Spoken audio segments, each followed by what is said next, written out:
Hello friends, હું Nitaben cooking ચેનલથી મારી ચેનલમાં તમારું ખૂબ ખૂબ સ્વાગત છે. આજે હું તમારી સાથે શેર કરવાની છું મહાશિવરાત્રિ સ્પેશિયલ શક્કરિયાનો શીરો. જે શક્કરિયાને બાફીને એકદમ ટેસ્ટી એવો આપણે શીરો તૈયાર કરશું. આ શીરામાં બિલકુલ રેસા નહીં રહે અને તમને સ્વાદમાં પણ ખૂબ જ સરસ લાગશે. જો તમે આ રીતે શીરો બનાવશો તો પછી હર વખત આવી જ રીતે બનાવશો. તો ચાલો શીરો બનાવવાનું શરૂ કરીએ. શીરો બનાવવા માટે આ 250 ગ્રામ શક્કરિયા લીધા છે.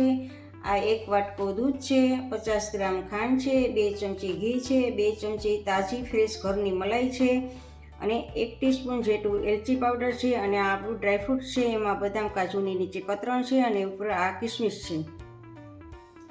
શીરો બનાવવા તો સૌથી પહેલાં તો આપણે શક્કરિયાને બાફવાના છે. તો આ સ્ટીમર છે, સ્ટીમરમાં નીચે મેં પાણી એડ કરીને ઉપર આ કાણાવાળું છીબું રાખેલું છે. એમાં આપણે શક્કરિયા બાફવા માટે મૂકવાના છે. તો આ શક્કરિયાને આવી રીતે આમ થોડી થોડી જગ્યા રાખીને બાફવાના છે, જેથી કરીને આમ વરાળથી જ શક્કરિયા બફાઈ જશે. આવી રીતે ફૂલ ગેસ ઉપર રાખવાના છે. 15 મિનિટ આવી રીતે રાખશું એટલે આપણા શક્કરિયા સરસ રીતે બફાઈ જશે. હવે આપણે 15 મિનિટ થઈ ગઈ છે, તો હવે આપણે ચેક કરી લેવાનું છે. જો એક ચપ્પુની મદદથી જો સરસ બફાઈ ગયા છે. આ ઇઝીલીથી ચપ્પુ એમાં બેસી જાય છે, એનો મતલબ એમ કે આપણા શક્કરિયા બફાઈ ગયા છે. તો એને આપણે હવે ગેસને ઓફ કરી દેવાનો છે અને આપણે આ શક્કરિયાને એક ડીશમાં લઈ લેવાના છે.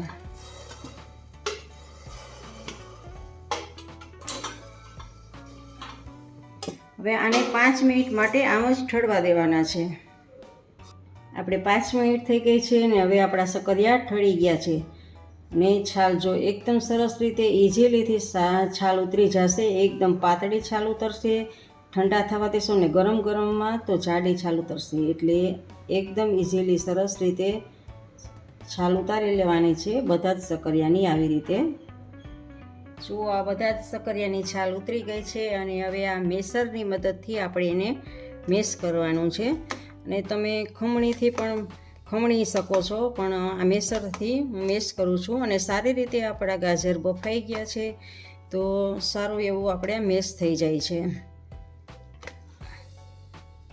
બધા જ શક્કરિયાને આવી રીતે આપણે મેશ કરી દેવાના છે.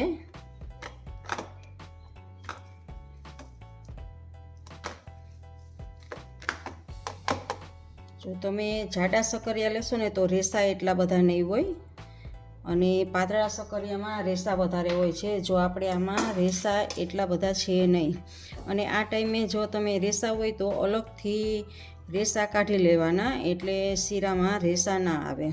આપણે આમાં નથી એટલા રેસા. હવે આપણે ગેસ સ્ટાર્ટ કરીને એની ઉપર એક પેન લીધું છે અને એમાં આપણે આ 2 ચમચી ઘી છે એને ઘીને એડ કરવાનું છે.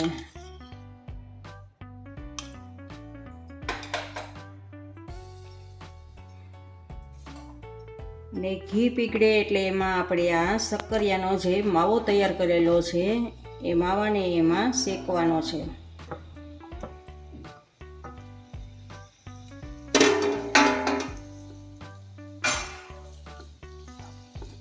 ગેસને ફૂલ કરી દેવાનો છે અને આવી રીતે ઘીમાં શેકવાનો છે.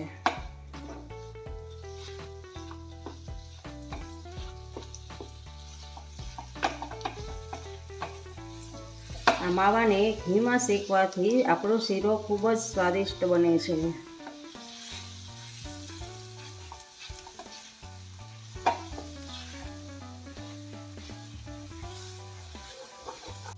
જુઓ, 2 મિનિટ માટે આપણો આ શેકાઈ ગયો છે. હવે આપણે ગેસને ધીમો કરી દેવાનો છે અને એમાં આપણું આ 1 વાટકો દૂધ છે, દૂધને એડ કરવાનું છે અને પાછું આમાં હલાવવાનું છે. સારી રીતે દૂધને આમાં મિક્સ કરી દેવાનું છે. ગેસને થોડોક ફૂલ કરી દેવાનો છે અને હલાવતા રહેવાનું છે. એક રસ બધું સરસ આ શીરામાં દૂધ ભળી જવું જોઈએ. જો આપણે આ 1 થી 1.5 મિનિટ માટે આમ હલાવ્યું હતું અને હવે આમાં આપણે મલાઈને એડ કરવાની છે. ગેસને ધીમો કરી દઈએ અને આ 2 ચમચી ફ્રેશ મલાઈ છે, મલાઈને એડ કરીએ.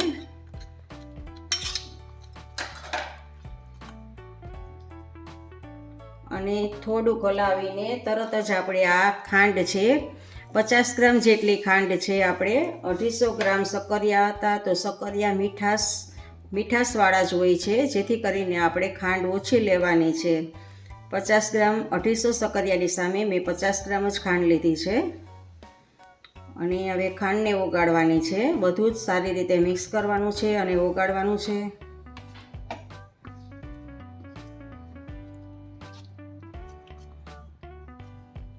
આમ સારી રીતે હલાવી રાખવાનું છે. ગેસને ફૂલ કરીએ થોડોક અને સારી રીતે મિક્સ કરીને હલાવવાનું છે. આપણું દૂધ સારી રીતે પાકી જશે અને આ શક્કરિયાના માવા સાથે સારી રીતે મિક્સ થઈ જશે. જો એકદમ સરસ હવે મિક્સ થવા લાગ્યું છે. એકરસ પણ સરસ થઈ ગયું છે, એકદમ ક્યાંય લમ્સ જેવું નથી અને સારી રીતે એકરસ થઈ ગયું છે.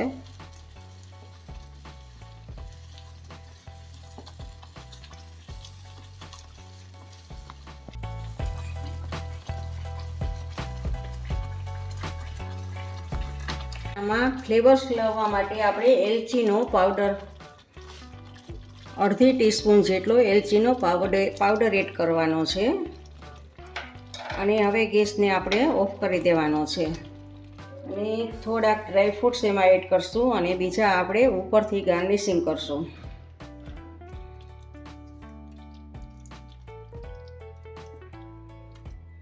તો આપણો આ શક્કરિયાનો શીરો તૈયાર છે.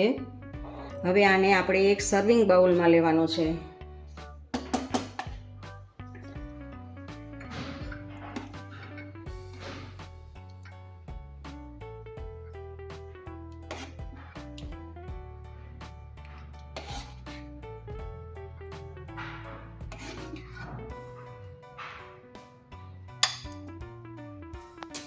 હવે આપણે એમાં બદામ કાજુનો ભૂકો અને કિસમિસથી ગાર્નિશિંગ કરવાનું છે.